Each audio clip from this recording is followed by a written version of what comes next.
amigos? Bienvenidos a un nuevo programa de ADN Buena Salud, donde vos sos el principal protagonista, con tus preguntas, con tus propuestas de tema, que nos dejás siempre al número que aparece en pantalla o a nuestras redes sociales.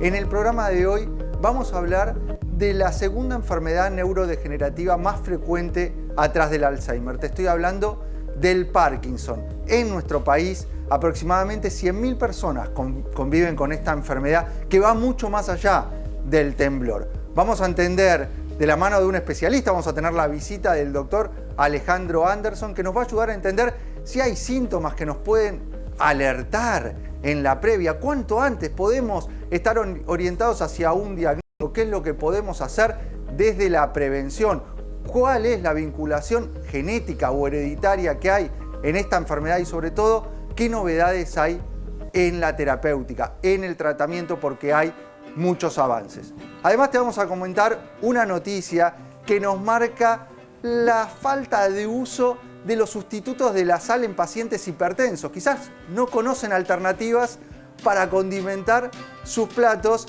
y nuevo trabajo, nuevos datos nos marcan que ahí tenemos una deficiencia y que necesitamos comunicar más para el cuidado de la tensión arterial, que es uno de los principales factores de riesgo.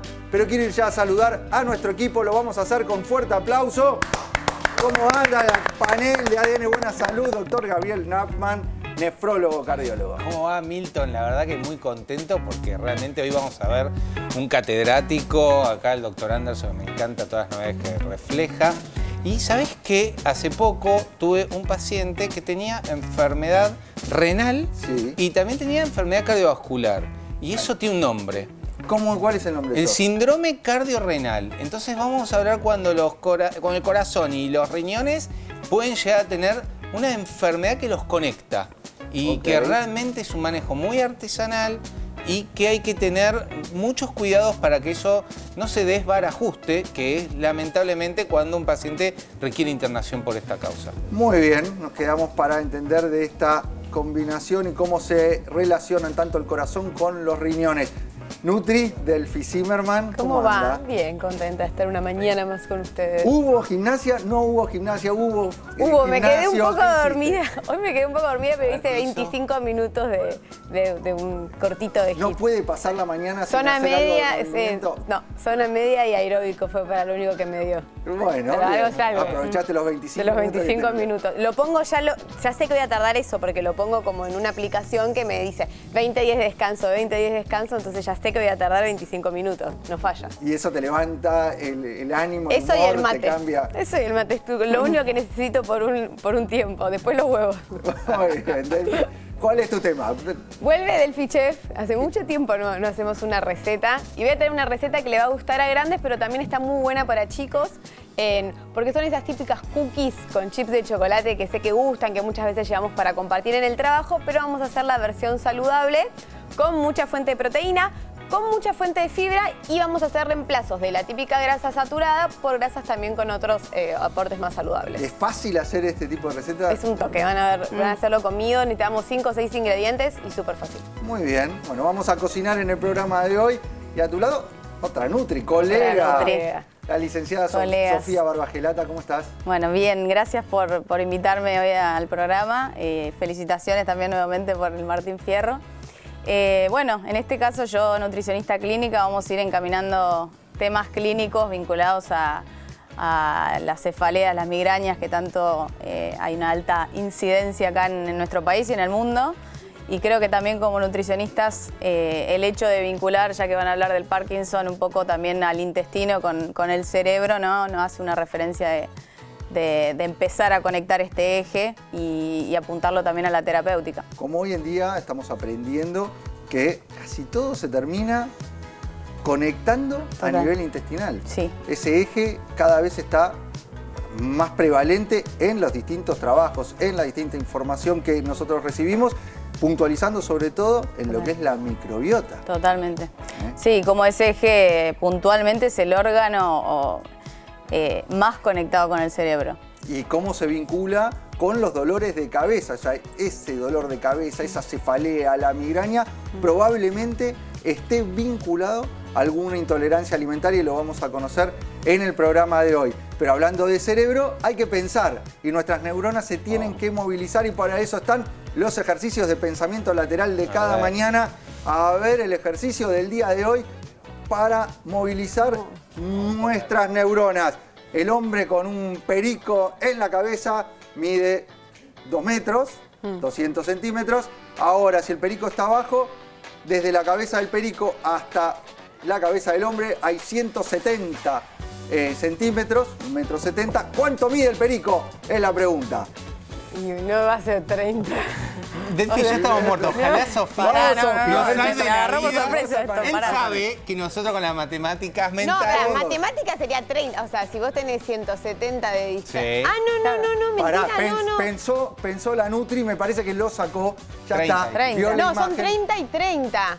No, no lo sacó. No. Dije que lo sacó, 30. pero no. No, 30 30 es la solo. No, pero es 30, chicos. O La sea, diferencia, hay 30, sí, tienen razón. 30. Ahora, ¿cuánto mide el perico? No es 30. no es No. 30, No es 60. No, no es 60. No es 60.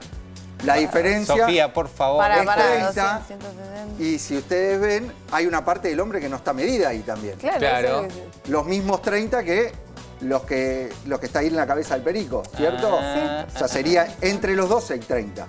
Entre el hombre y el perico. Claro. Sí. Hay 30 entre los dos, entonces es la mitad. El perico 15. mide 15. Menos, claro. ¿Entienden? No, eso no lo entendí. No, no, ya ¿No lo está. entendiste? Claro, Hay claro. 15 centímetros del perico, Por- mide por la 15 parte de centímetros. abajo. La parte de abajo tiene 30 entre los dos. Entre Son los dos dos. personas, se divide Estamos dormidos. y entonces 15 centímetros es el perico. Ay, yo estoy para que Milton vuelva a sabe que nos marcar. mata, No, sí. estoy para que vuelva a marcar con los 15 pensamientos centímetros. laterales. 15 centímetros. Muy bien, Vamos muy ya. Vamos con el informe entonces de Parkinson, que es el tema del día de hoy. La enfermedad de Parkinson es un trastorno neurodegenerativo crónico que afecta al movimiento y la coordinación. Se caracteriza por la muerte de las células nerviosas en una parte del cerebro llamada sustancia negra, lo que lleva a una disminución de la producción de dopamina, un neurotransmisor esencial para el control del movimiento. Los síntomas que provoca son temblores, rigidez, bradicinesia, problemas de equilibrio y cambios en la marcha. El tratamiento de esta enfermedad puede ser mediante terapia física u ocupacional, medicamentos y, en algunos casos, cirugía. La enfermedad de Parkinson requiere un enfoque integral para su tratamiento. Aunque no existe una cura, los medicamentos y las terapias pueden ayudar a controlar los síntomas y mejorar la calidad de vida de los pacientes. Para tratar este tema contamos con la visita del doctor Alejandro Anderson, médico neurólogo, director del INBA, Instituto Neurológico de Buenos Aires. Muchas gracias, Ale, por estar acá. Gracias por invitarme. Ya uno más de la casa de ADN Buena Salud.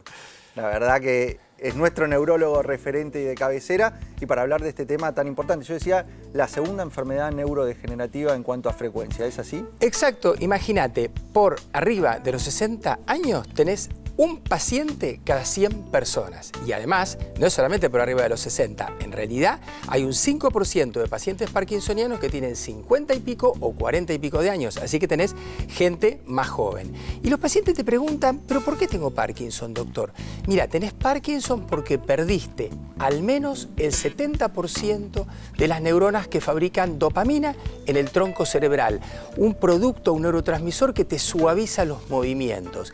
¿Y cuál es acá la idea? Que esas neuronas se pueden perder por un problema genético, porque ya se conocen más de 52 genes, pero también hay otras sustancias químicas, ambientales, etcétera, agroquímicos, que están en estudio y que pueden agredir las neuronas y obviamente lesionarlas. Incluso los golpes en la cabeza, pensemos en la demencia pugilística, por ejemplo. Y si uno habla de Parkinson, directamente piensa en el temblor. Más allá de los temblores, hay otros síntomas, hay síntomas previos a los temblores. ¿Qué es lo que podemos tener en cuenta? Por eso es muy importante, porque el Parkinson, uno siempre se hace la imagen de la persona que está rígida o que tiembla. Pero saben, el Parkinson tiene síntomas motores y no motores. Y en general son los síntomas no motores por los cuales empieza la enfermedad. Y uno los puede llegar a notar 5 a 10 años antes. El paciente se pone inquieto para dormir, tiene muchas pesadillas, pierde el olfato. A veces el ánimo, les baja el ánimo y los tratan como pacientes con depresión. A veces te aumenta la lubricación de la piel, se te pone el cutis seborreico. O sea, hay un montón de manifestaciones corporales temporales extra lo que conocemos típico, que es lo motor. En el Alzheimer hemos visto en últimos trabajos que cada vez se está adelantando a partir de la tecnología de imágenes y demás, quizás la posibilidad de adelantar muchos años el diagnóstico. En el Parkinson, además de los síntomas, ¿hay algo que nos pueda ayudar a predecir el riesgo? En las enfermedades neurodegenerativas, para lograr un buen resultado, el tratamiento no solo tiene que ser precoz, sino, te diría, antes que lo notes. Y lo que se está diciendo del Parkinson, del Alzheimer, ahora se está diciendo del Parkinson. Vos detectás que esa persona puede desarrollar Parkinson, tenés estudios y vas a tener biomarcadores de la alfa-sinucleína que te lo van a indicar y vas a tener seguramente anticuerpos monoclonales o moléculas pequeñas para evitar el problema del mal plegamiento de la alfa-sinucleína, que es la que finalmente lesiona las neuronas, al menos en los casos genéticos. Ahí hablaste de lo genético. ¿Es una enfermedad puramente hereditaria el Parkinson o se desarrolla de nuevo? No, no puramente. Vos sabés que cuando yo hacía la residencia, o sea, en la prehistoria, hablábamos de un 2% de pacientes genéticos, ¿no? Y el resto no eran genéticos, pero era ya las cifras de más de 10%.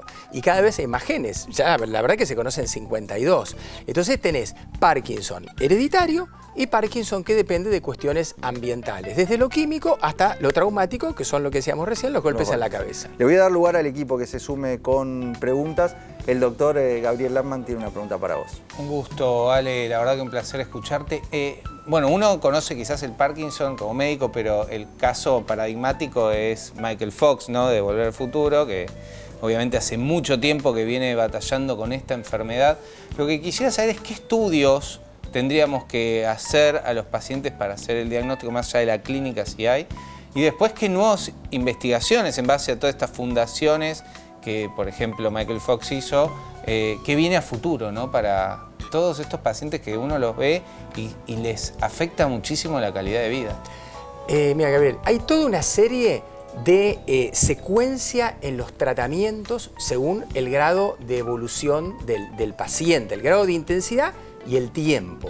Y también cambió un poco el tema diagnóstico. Es cierto que el examen físico es fundamental, ver esa rigidez, ver ese temblor, esa actitud como una postura como de esquiador, el arrastrar los pies o el quedarse como pegado al piso. Pero también hay estudios que te muestran si tenés menos dopamina en el tronco cerebral.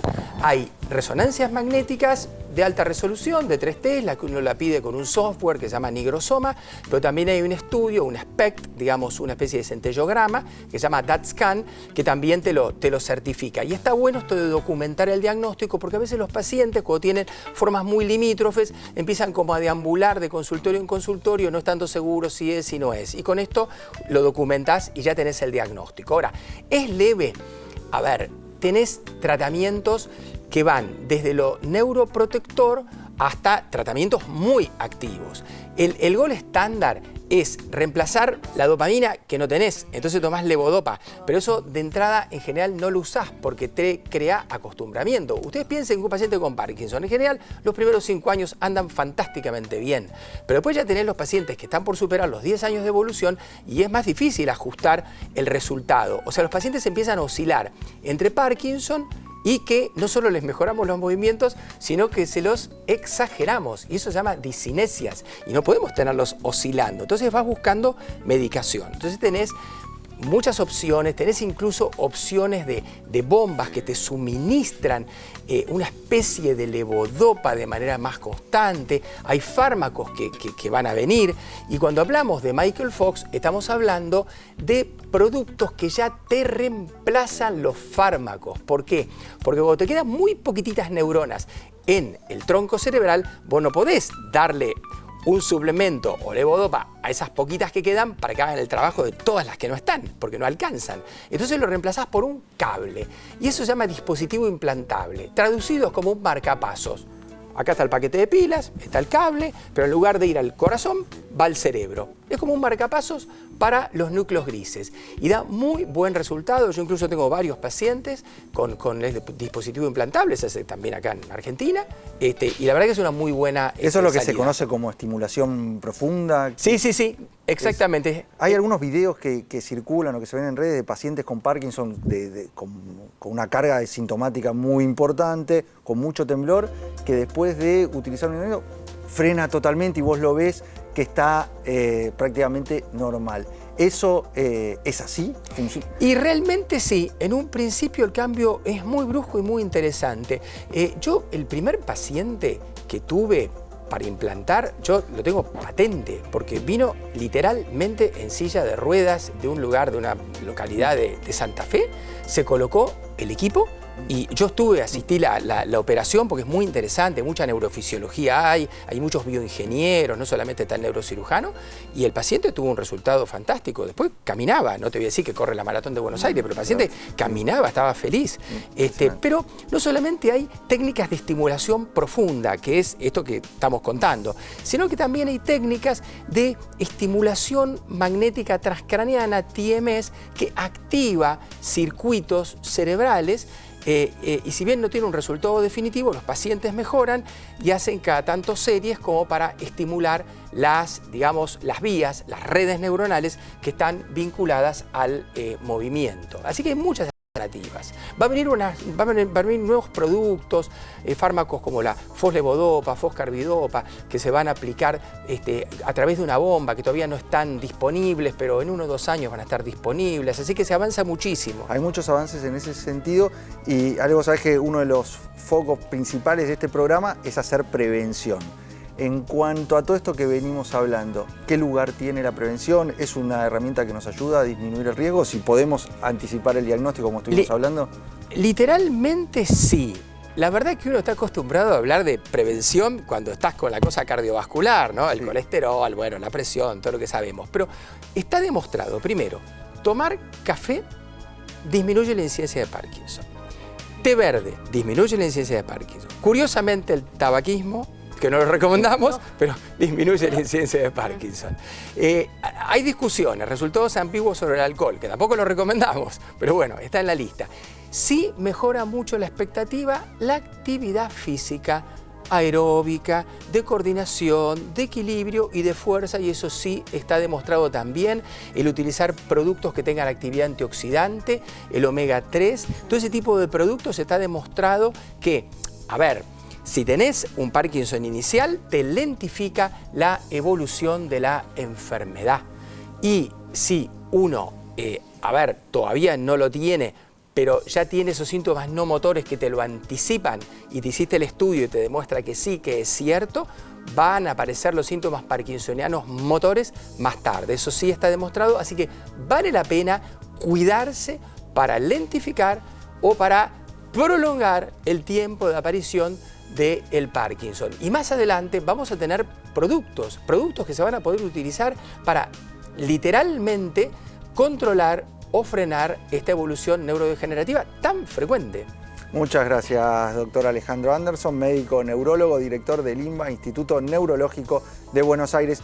Y ustedes son los principales protagonistas de ADN Buena Salud, con sus preguntas, con sus consultas que nos dejan en el número que aparece en pantalla. A ver si sale tu pregunta.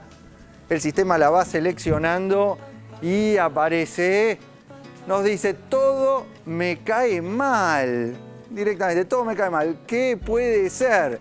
Directo. Para las Nutri, vamos a desarrollarlo con las Nutri. Solucioname la vida, Nutri. Todo me cae mal. Todo me cae mal. ¿Por dónde empezar? ¿Por dónde arrancamos, Nutri? A ver. Yo le doy el lugar a Sofi, que sé que es especialista y recibe mucha gente con trastornos invitada el digestivos. día de hoy, la licenciada Sofía Barbagelata. Bueno. ¿Qué hacemos en este caso? Todo me cae mal. Primero que obviamente a veces generalizamos, ¿no? Un panel de pensar que como ya venimos arrastrando síntomas clínicos digestivos sobre todo, ya asociamos a que la alimentación en su totalidad nos cae mal en todo sentido.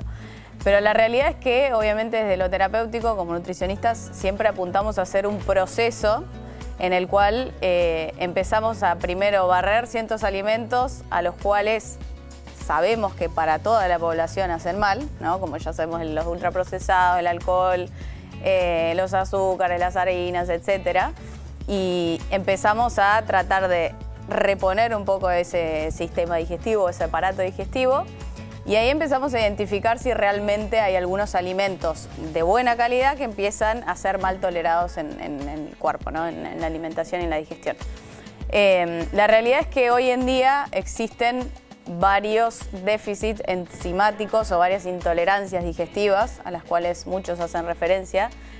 Una de las más comunes es la intolerancia a la lactosa, por ejemplo, pero algo que estamos viendo muy frecuente es el déficit de DAO o la intolerancia a la histamina. Es una de las causas. Nosotros siempre marcamos en estos casos la importancia de hacer el diagnóstico, de descartar una causa orgánica. Y una vez que estamos dentro de las funcionales, empezamos a ver cada vez más estos casos de deficiencias de distintos tipos de enzimas. Las enzimas digestivas a partir de los 40 años tienden a bajar, con lo cual es importante la consulta con tu médico, con tu nutri para hacer el seguimiento. Pero nos tenemos que meter ya con las noticias. Nuevo estudio nos marca que las personas evitan utilizar los sustitutos de la sal, incluso aquellas que son hipertensas. Un reciente análisis presentado en las sesiones científicas de hipertensión de la American Heart Association muestra que menos del 6% de los adultos en Estados Unidos usan sustitutos de la sal, aunque muchos padecen presión arterial alta. Aún entre quienes ya están bajo tratamiento o tienen hipertensión difícil de controlar, la adopción de estos sustitutos apenas llega al 10%. Los investigadores apuntan que estos sustitutos son una estrategia simple, económica y efectiva para reducir la ingesta de sodio y mejorar el control de la presión arterial, pero también destacan barreras como la falta de conocimiento sobre su existencia, el sabor, la costumbre con la sal típica, los hábitos alimentarios y la poca conversación entre pacientes y profesionales de la salud sobre esta alternativa. En conclusión, el bajo uso de sustitutos de la sal representa una oportunidad desaprovechada para prevenir enfermedades cardiovasculares, especialmente en poblaciones con hipertensión. Se recomienda que médicos y sistemas de salud fomenten su uso como parte de las estrategias de control de la presión arterial. Hipertensos está claro que tienen que tener un cuidado en el manejo del exceso del sodio en su dieta. Los sustitutos de la sal son una alternativa, pero este trabajo nos marca que menos del 6% de la población los utiliza. Sí, hay algo que es interesante con la hipertensión, que todo el mundo me dice, porque en las redes sociales a veces digo, limitar el consumo de sal, y dice, pero doctor, la sal no pasa nada. Hay algo que es así, hay gente que tiene sal sensibilidad y hay gente que no.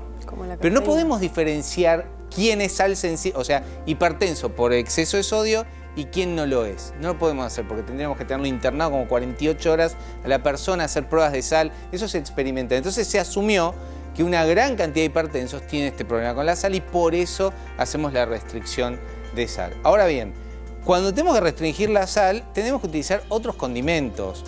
¿Por qué? Porque lo que puede tomarse son menos de 2.500 miligramos por día de sal. Hice así porque es el blister de la aspirina, en la que usamos nosotros para... Bueno, eso es lo que puedes consumir de sal total por día, con los alimentos. Imagínate los ultraprocesados que están llenos de sal. O sea, la dieta DASH, esa dieta baja en sodio, te pone un límite o te aconseja un límite de estos 2 gramos diarios de sal. Exactamente, 2 gramos diarios de sal y más potasio. Entonces, tendríamos que realzar el gusto de los alimentos, el sabor de los alimentos con diferentes otros condimentos. Claro, ¿no? porque el reemplazo de la sal, decís, en lugar de cloruro de sodio, utilizo cloruro de potasio y a veces el sabor no es lo mismo. Pero tenemos la alternativa de condimentos. Darle sabor a la comida, eso está claro. Tenemos que darle un gusto que pueda ser de disfrute, que a nivel del paladar pueda ser algo rico. Y tenemos la herramienta de los distintos condimentos que los podemos combinar, que podemos utilizar las distintas especias.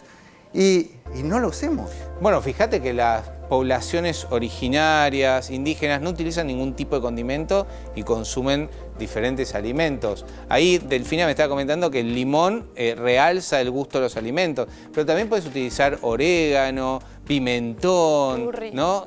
Curry. Bueno, hay un montón de condimentos que no elevan la presión arterial e incluso, por ejemplo, hay algunos que disminuyen la presión arterial y pueden ayudarte muchísimo con efectos vasodilatadores. Así que sos hipertenso, deberías seguir una dieta DASH, limitar el consumo de cloruro de sodio y obviamente ultraprocesados Y obviamente hacer ejercicio, si tenés indicada medicación, cumplir la medicación, de esa manera vas a regular. Vos siempre lo presión. marcás esto, el estilo de vida es un factor fundamental que incluso nos ayuda a descender los niveles de tensión arterial. Y obviamente si además del estilo de vida requerís esa medicación, es fundamental que la respetes y sigas los consejos y las pautas de tu médico. Tenemos que hacer un breve corte, pero cuando volvemos el doctor Lapman nos va a estar hablando de la relación que existe entre el corazón y los riñones, sobre todo cuando entran en crisis. Delphi, nuestra Nutri, nos va a ayudar a preparar unas cookies proteicas, pero además ricas y fáciles de hacer. Con 5 ingredientes lo vamos a resolver en el estudio. Y la licenciada Sofía Barba Gelata nos va a hablar de la relación de los dolores de cabeza y migrañas con los alimentos, con las intolerancias alimentarias. Quédate que enseguida volvemos con más ADN Buena Salud.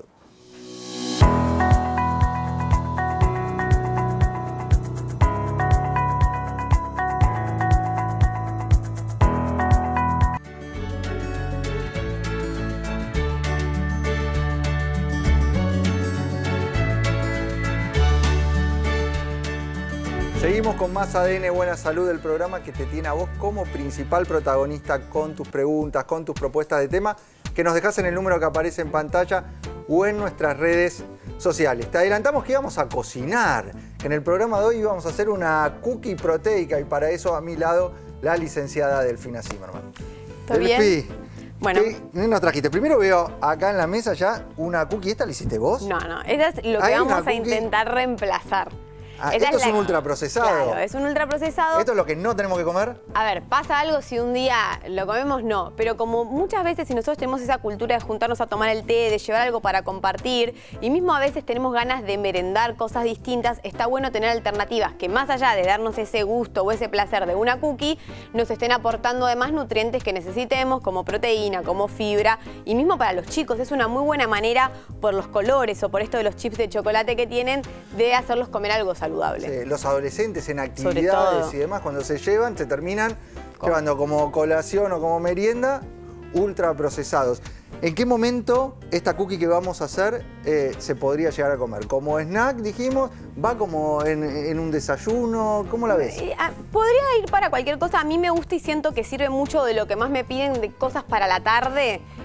Mismo hasta de un preentreno termina cubriendo un montón de nutrientes que necesitamos, así que podría ser un preentreno, podría ser una buena merienda acompañada de una infusión, de una fruta, termina teniendo como buenas propiedades. ¿Puede ser parte de un tratamiento para el descenso de peso, para bajar de peso? Seguro, seguro, porque a nivel nutricional tiene mucha proteína, que es lo que nos va a dar saciedad, entonces no son esas galletas que vos tenés esa necesidad de comer más y no controlar y generar picos de azúcar, no tiene pensar azúcar agregados, tiene como el dulzor propio natural de cada ingrediente que sumemos y con la fibra y la proteína vas a llevar con más control a la próxima comida, entonces podría ser una alternativa. ¿Nos prometés que es fácil de hacer? Es muy fácil de hacer. ¿Cuáles son los ingredientes que vamos a necesitar para hacer esta cookie proteica? Bueno, te los voy mencionando y los voy agregando acá a la preparación. Dale, vamos a preparar. Primero siempre arrancamos con los sólidos. Así que para arrancar, la base que tiene es avena. ¿Sí? Ok. A ver, ¿qué es la avena? Es un cereal con muy buena fuente de proteína y muy buena fuente de fibra en comparación a otros cereales. Usás avena. Soy celíaco. Ahí está. No puedo Media utilizar avena, o no se me recomienda, porque hay avena sin gluten. ¿Con qué la puedo reemplazar? Bueno, eso iba a mencionar de la avena. Si bien la avena yo tengo sentimientos encontrados porque es un muy buen cereal para reemplazar y sobre todo harinas refinadas o a la harina de trigo, ya esto que tiene más fibra, a mucha gente por la cantidad de fibra que tiene o le puede generar inflamación, por eso siempre recomendar cocinarla y usarla tradicional, no las procesadas. Y si bien la avena no tiene directamente gluten, se considera no apta para personas celíacas o con intolerancia porque está contaminado. Entonces, en ese caso, o buscar alguna avena que tenga el sello, puede ser una opción, o la otra lo podemos reemplazar por ejemplo, harina de quinoa pop o harina de arroz para hacerle la base, digamos, de la harina. O sea, puede ser reemplazado y si utilizas avena, fíjate entonces eso que tenga el sello de sin gluten. Exacto. Muy bien, vamos, Bien. seguimos. Bien. Ya tenemos Ahora, la avena, sólido. ¿Qué más? El otro sólido que vamos a usar, y acá está muy bueno porque nos va a servir de dos cosas. Primero va a ser nuestro aporte de proteína, va a estar dado totalmente por el AMPK Protein, que es es proteína en polvo, pero a base de proteína de arveja. Entonces sí tiene mejor tolerancia para toda la gente que la lactosa no la tolera bien o le genera distensión. Tiene más rápida absorción, que esto te digo, es un buen preentreno porque no va a tener tanta molestia de la intolerancia. Y además, esta proteína es apta para vegano. La receta no, pero te voy a dar los reemplazos para poder hacerlo. Muy bien, o sea, es apta para vegano, cae mejor, es de origen vegetal y uno lo que ve en esta proteína, y por eso también nosotros remarcamos cuando utilizamos la proteína elegir a MPK, además tiene otros activos, otros componentes, que son los minerales quelatados, que son claves como cofactores metabólicos. Entonces tiende a ser una proteína muy completa, además de caer bien, y el sabor. El sabor que es de origen natural. No sé cuál elegiste. Bueno, vainilla. En este caso yo elegí vainilla porque como después le voy a poner chips de chocolate, a mí vainilla con chips me parece que queda bien. Pero lo bueno, y van a ver cuando hacemos recetas con MPK, que no utilizo endulzantes aparte. Porque la proteína ya viene endulzada y de manera natural. Por ejemplo, la de banana, que también quedaría muy bien, viene con la banana deshidratada. La de frutilla deshidratada. En este caso uso vainilla, es la vaina de vainilla. Y otra, si sos muy fan del chocolate, puedes usar cacao con cacao, que nunca viene mal. ¿Cuánto le agregas? Una scoop. Media taza de avena, una scoop de MPK Protein de vainilla en este caso. Con una scoop ya estás aportando 17 gramos de proteína. Por eso te digo que eso además aporta saciedad, el sabor, o sea, es muy importante y es una estrategia muy buena para reemplazos. O sea, hay mucha gente que también le resulta muy fácil usar MPK Protein preentreno en un batido o post, depende cómo lo combinas, quizás antes con una fruta, después solo. Pero a mí, como me gusta mucho esto de poder agregarlo a preparaciones, porque es otra manera también más fácil de llegar al aporte proteico que necesitamos, que es muy difícil que llegan. No todos llegan. Tenemos que estar entre las 4 comidas variando depende de la persona, pero 20 a 25 gramos de proteína, así que... Muy bien, sigamos avanzando en esta receta, que ya tenemos la avena, tenemos a MPK Protein, como los sólidos, y empezamos a mezclar algo. Sí, voy a agregarle a los sólidos la cucharita de polvo de hornear, que básicamente es para que en horno agarre, sea más esponjosa. Un toquecito fue eso de... Sí, es un toque, es una cucharita. Y acá vamos con los líquidos, que sería un huevo. Muy bien. El huevo, más proteína además estamos aportando y otros nutrientes. ¿Qué pasa? Una experta en abrir los huevos, se le cae un poquito de la cáscara. Si queremos hacerla vegana, ¿con qué podemos reemplazar el huevo? Bien, en este caso el huevo no va a tener tanto esta función, más allá que va a sumar al aporte proteico, en realidad es más para unir. Entonces, si queremos reemplazarlo y hacerlo vegano, podemos dejar en remojo una cucharada de chía con un poquito de agua. Eso genera como un mucílago que sirve mucho de unión, o banana pisada. Cualquiera de los dos nos va a ayudar a unir. Me gustó. ¿Cuánto aporta en cuanto a proteína un huevo? Un huevo, 6 gramos de proteína. Pero bueno, ya son los 6 más los 17 que tenemos acá, 23, mira qué bueno estoy con las matemáticas, ya tenemos, y la pasta de maní ya son 8 gramos, en realidad como son 2 cucharadas van a ser otros 15 gramos de proteína, ya estamos súper arriba. Bueno, vamos, seguimos avanzando. Pasta de maní. Y por último, esto es el reemplazo del típico aceite o manteca con grasa saturada, por ahí que aporta las típicas cookies. En este caso le vamos a poner pasta de maní, que es una grasa más natural porque solo es está el maní procesado. Y además tiene grasas monoinsaturadas, que hoy son mejores que las saturadas, 2. Muy bien, seguimos sumando entonces. Ahí mezclamos ya directamente. Acá mezclamos todo. Lo que sí... ¿Y qué se va a formar como una masa? Esta masa vamos a hacer bolitas y los chips, hay gente que se los agrega acá. El tema para mí acá es que te vas mucho en cantidad. Yo después les pongo unos 5. A vos lo decorás, el chip de chocolate se lo pones después como un detalle. Claro, para no pasarnos, porque si le tiro todos estos chips, después ya pero no sabemos. Pero lo podrías incluir en la preparación si lo tenés medido y contado. Pero no sabés cuánto le queda a cada uno. Yo le pongo los... Bueno, si haces una mezcla homogénea, debería estar bien distribuido. Chips. Bueno, entonces, una vez que tenemos eso, ¿qué vamos a hacer? Las bolitas, esto va a ir al horno, Lo vamos a poner en una placa de horno y es un horno medio más o menos por 15 minutos. Ok. Entonces, bolita, aplastamos un poco, ahí van. ¿Cuánto le pones de esos chips? 8. Oye, los cuenta, la Nutri no deja pasar de 8. Bueno, y seguís sumando y con esto ya tenés... Al horno 15 minutos, más o menos la porción, sí. 3. 3 es una buena porción. 3 galletitas es una buena porción. Con esta mezcla que hicimos, ¿cuánto sacamos? ¿Cuántas cookies vamos a poder sacar? Y 10, por ahí. 10 de ese tamaño. Sí, ¿Ya vos querés 9. 3 de ese tamaño en la porción? Sí. Pongas un poquito más grande, ¿no? No, pero no sabés la saciedad que te da. Esto tiene pasta de maní, avena, proteína, huevo. Te juro que no te vas a quedar con hambre. Vas a ver. No, bueno, entonces horno 15 minutos y ya tenemos estas cookies. Pruébenlas y nos ¿Hay mandan receta? fotos, Hay receta, a ver, mientras la Nutri sigue preparando las cookies proteicas, vemos la receta, los ingredientes de estas cookies proteicas que nos propone Delphi Zimmerman. Un huevo, 2 cucharadas de pasta de maní, media taza de avena, 1 cucharadita de polvo de hornear, un puñado de chips de chocolate y un scoop de AMPK Protein sabor vainilla. Bueno, ahí tenés la receta, fácil de hacer, 15 minutos de horno y salís con esta alternativa de cookies proteicas, ricas, fáciles, muy buena. Después la vamos a probar. No, que detrás de cámara se comen todo y esto está crudo, tiene huevo crudo, por favor, no salmonela. No, hay que mandarlas al horno, 15 minutos de horno y después mándenla al horno y después nos la traen. O la freidora de aire también. Freidora de aire también. Se hace más rápido, de hecho. Bueno, en 8 minutos va a quedar. Prueben y después nos cuentan. Después mándennos al número del programa si hicieron la cookie, la mandan para la sección de Delphi que te da la devolución del plato, van a quedar bien. Ahí se van a sacar el 6. Se van a sacar el 6. Bueno, vamos a hablar del dolor de cabeza y esta relación que tiene con los alimentos y para eso está nuestra Nutri también del panel y del equipo, la licenciada Sofía Vargas Gilata. Bien, bueno, qué temón, ¿no? Primero creo que está bueno destacar la diferencia un poco entre, no me voy a poner a hablar de la fisiología, pero entre migraña y una cefalea. Creo que obviamente las cefaleas es un síntoma, casi uno de los primeros síntomas más comunes a nivel poblacional o a nivel mundial. Sí, veamos la noticia que hay relacionada en cuanto a la cantidad de dolor de cabeza que padece la población. Realmente es algo que invalida mucho y que afecta a mucha gente. El 53% de los argentinos tuvo un dolor de cabeza en el último año, pero muy pocos conocen la causa.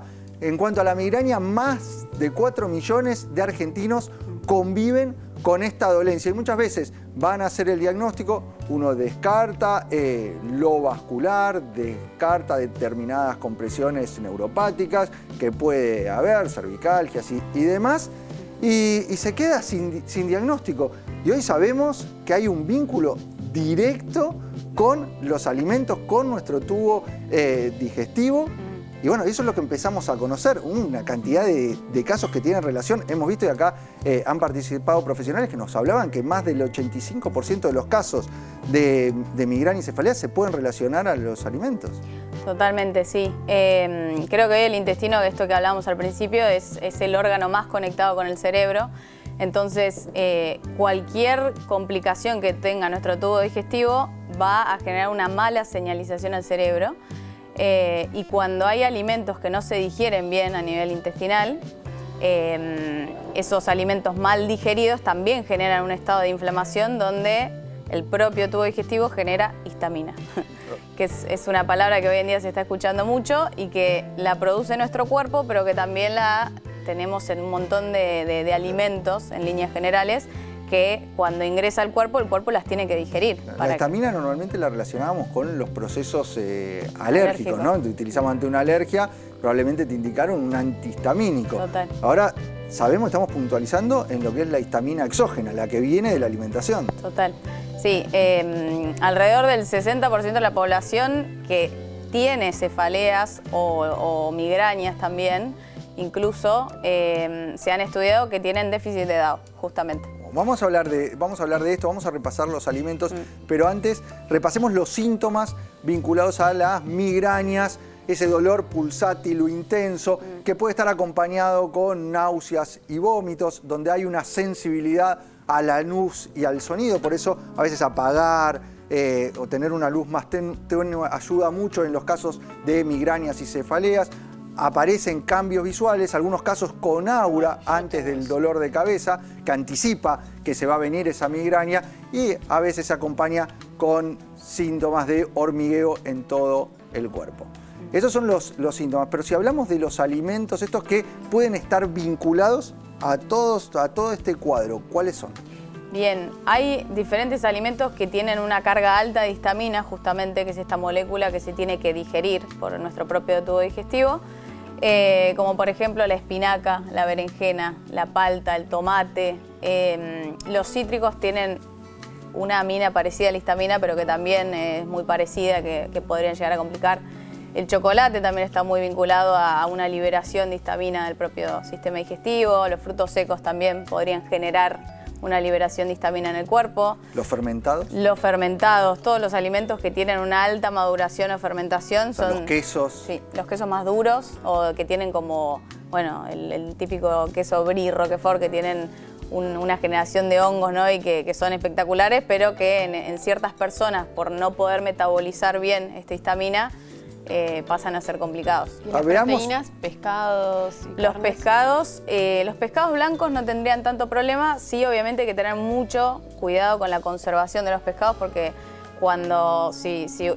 el proceso de la generación de histamina depende mucho de las temperaturas, de la conservación y demás. Entonces, buena conservación, pero por ahí los pescados azules o los más grasos son los que más O contenido. sea, el tiempo, o mariscos. el ser un alimento añejo aumenta la generación totalmente. de histamina. Está En el congelado. vino, por ejemplo. El vino también, el alcohol de por sí no solo tiene histamina, sino que bloquea las vías de eliminación de la histamina. Estamos viendo alimentos muy frecuentes en nuestra dieta, en nuestra diaria. Veamos la placa para repasar estos alimentos que estuvimos mencionando.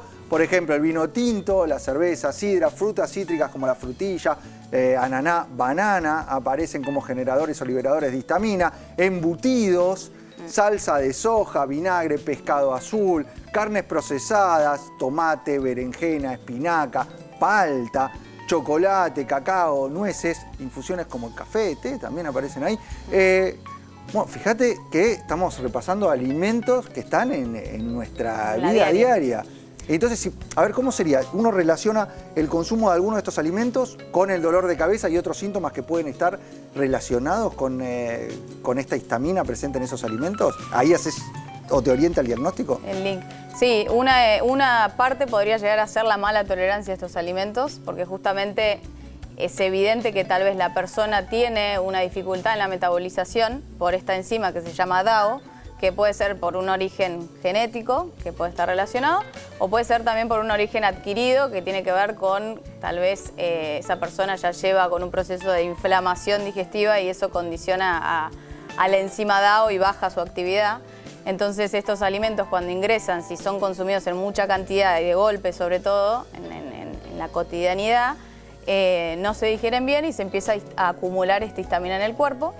Y esa acumulación pasa a ser sistémica luego y empieza a acumularse en diferentes sistemas, dentro de los cuales hay un porcentaje obviamente que genera inflamación a nivel cerebral. No digo que la histamina pase a nivel cerebral, pero sí se produce mucha histamina en el cerebro y ahí ejerce esa función. Es un todo, porque la alimentación que llevamos o el exceso de ultraprocesado, nuestro estilo de vida, que va afectando a nivel intestinal, entonces también va afectando esta enzima que digiere la histamina.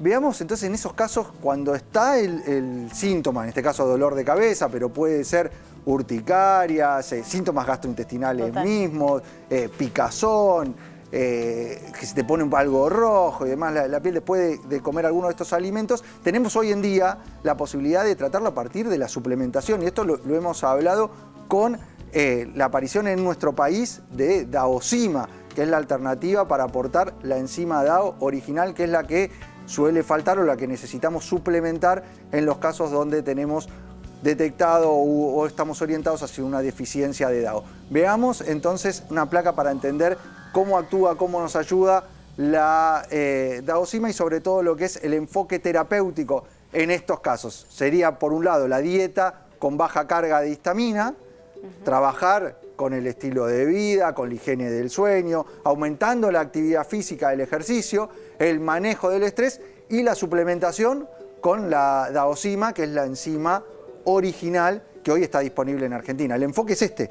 Totalmente. Gran parte tiene que ver con trabajar sobre todo el sistema digestivo y el aporte que me parece espectacular que haya llegado a Argentina de la enzima DAO, que es la Daosima acá como marca comercial, nos ayuda a la terapéutica a digerir mejor y justamente no restringir de más ciertos alimentos que son súper saludables, importantes para la Claro, la porque alimentación. el tratamiento, si no tenés la enzima disponible, se focaliza únicamente en lo dietético, en restringir al máximo Exacto, los y liberadores no se de trata histamina. solo de sacar, justamente se trata de modular a esta microbiota, modular, volver a recuperar la función completa del tubo digestivo, y la enzima DA o la DAO-cima ayudaría justamente a este proceso de recuperación. Igualmente tenés que bajar la carga. Bajar la carga de histamina al principio, sí, pero después se hace una reintroducción, y en esa reintroducción en muchos casos la enzima viene muy bien como ayuda terapéutica para digerir mejor y no generar síntomas.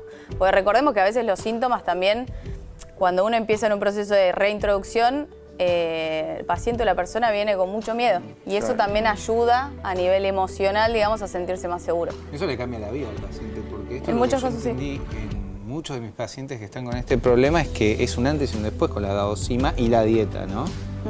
Yo siento que eso es muy interesante. Y te cambia y hay el muchos enfoque porque pacientes dando directamente vuelta. le mejorás la situación porque está deficiente, está encima o la tiene de mala calidad por todo esto que venimos hablando. Pero son pacientes, Milton, que van al neurólogo, también van al gastroenterólogo, y quizás hace una dieta con un nutricionista y empieza a comer palta, frutillas, que no comen nunca, y ahí se empieza a sentir mal, o peor. Sí. Claro, Así que es porque increíble eso. Antes, o sea, ¿te aumentó el nivel de consultas en este último tiempo respecto a esta relación o pensar en una deficiencia de edad o en Sí, histaminosis? un montón, sí. ¿Hay más conciencia de Hay más esto? conciencia, se está hablando mucho del tema también, y bueno, es importante obviamente entender que la histamina no es la mala de la película, sino que hay que aprender a conocerla y a modularla en el cuerpo, mejorando justamente su función, que es parte de la fisiología, pero también su eliminación del cuerpo.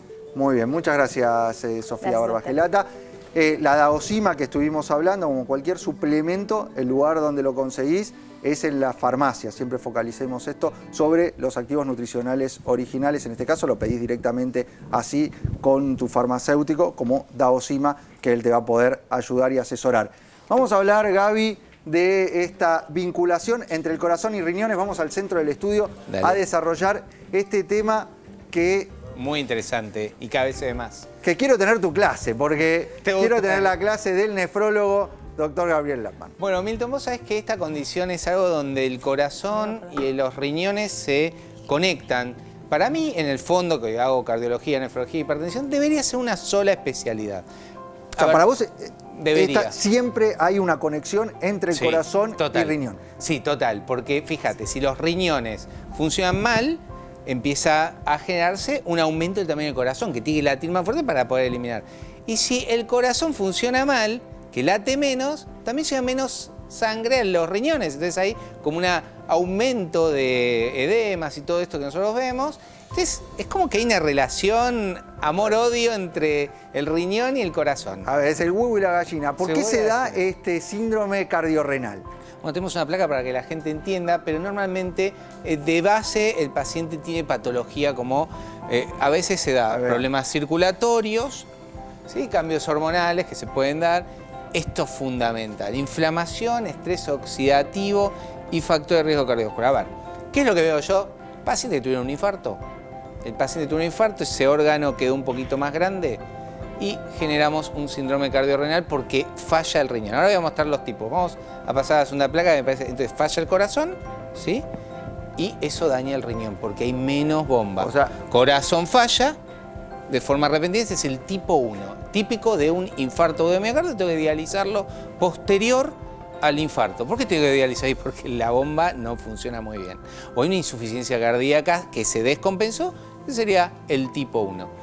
El tipo 2, ¿sabes dónde viene? Del doctor Ronco, que es un doctor italiano, que él inventó este síndrome y lo estudiamos todos los nefrólogos. El tipo 2, el corazón sufre una insuficiencia crónica. Es el paciente, es el que más veo.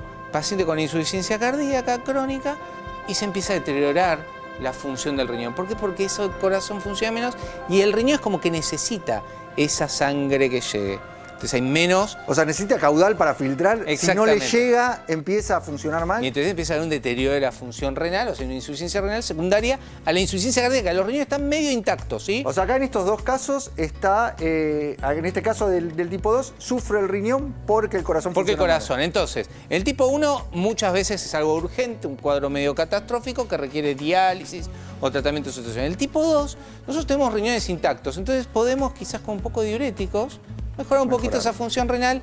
Es muy artesanal, limitar el sodio anda muy bien. El tipo 3, fíjate que es al revés. Comienzan los riñones y esto desencadena fallos cardíacos. Y ahí es un problema porque cuando nosotros, por ejemplo, nos entra una insuficiencia renal aguda, un paciente, por ejemplo, tuvo algún problema renal, el corazón falla. El tipo 4, ese paciente tiene enfermedad renal crónica, los riñones no están intactos y eso aumenta la presión arterial, aumenta el tamaño del corazón. Tipo 4, número 5, ya es una enfermedad sistémica corazón-riñón, falla renal y falla cardíaca. Es muy interesante. Gaby, esta relación que se da corazón-riñón, vos sabés, y acá trabajamos mucho en la prevención, que Vamos es el con la foco. prevención. ¿Podemos actuar? Podemos actuar, claramente tenemos que actuar sobre los factores de riesgo, la hipertensión arterial, la diabetes tipo 2, el sedentarismo, la obesidad, el tabaquismo. Nosotros regulamos eso, es probable que no haga el paciente insuficiencia cardíaca ni insuficiencia renal. Mantener una dieta saludable, especialmente como hablamos en este programa en particular, una dieta baja en sodio, alimentos reales y realizar ejercicio regular y obviamente hacer los tratamientos médicos. Cuanto antes detectemos cualquier falla cardíaca o renal, menos va a haber complicaciones de que esto avance. El tema es cuando avanza, ya son cuadros más graves que requieren quizás otros tratamientos, así que no dudes consultar siempre a tu cardiólogo, nefrólogo, a tu cardiólogo, nefrólogo. ¿Cómo se repite siempre estos factores de riesgo? Hipertensión, diabetes, sedentarismo, obesidad, tabaquismo. Siempre hablamos de esto, lo mismo. Tratemos el tema que tratemos, se centralice ahí. Es como un en la árbol, base. Milton. En las raíces están estas enfermedades controlables. Y cuando crece el fruto, están las complicaciones. Entonces nosotros, para que no lleguen esas complicaciones, tenemos que ponerle buenas raíces. Y las raíces son la prevención, la prevención y la prevención. Así cerraba siempre el doctor René Favaloro Así sus conferencias, con estas 3 palabras, prevención, prevención, prevención. Vamos a la mesa porque estamos en el cierre del programa del día de hoy. Sofi, ¿cómo te sentiste? Bien, un placer. Muy interesante también escucharlos a todos. Bueno, muchas gracias. Se fue la hora del programa. Ay, frase hablando de prevención. Quiero siempre tu mensaje, Gaby. Bueno, la que más me gusta es: el ADN es el arma, pero el estilo de vida aprieta el gatillo. Delphi. No, le estoy repitiendo el de él que me encanta, yo lo uso. ¿Lo usás? Mi filósofo Gaby. ¿El filósofo? Gaby es un gran filósofo, nos enseña, es nuestro Bueno, guía. Quedan las líneas de comunicación abiertas, como siempre ustedes pueden ahí dejar su pregunta, su propuesta de tema, lo hacen en el momento que quieran, lo mandan ahí o a nuestras redes sociales. Nosotros nos tenemos que despedir, pero nos volvemos a encontrar en la televisión pública haciendo mucho más. ADN Buena Salud.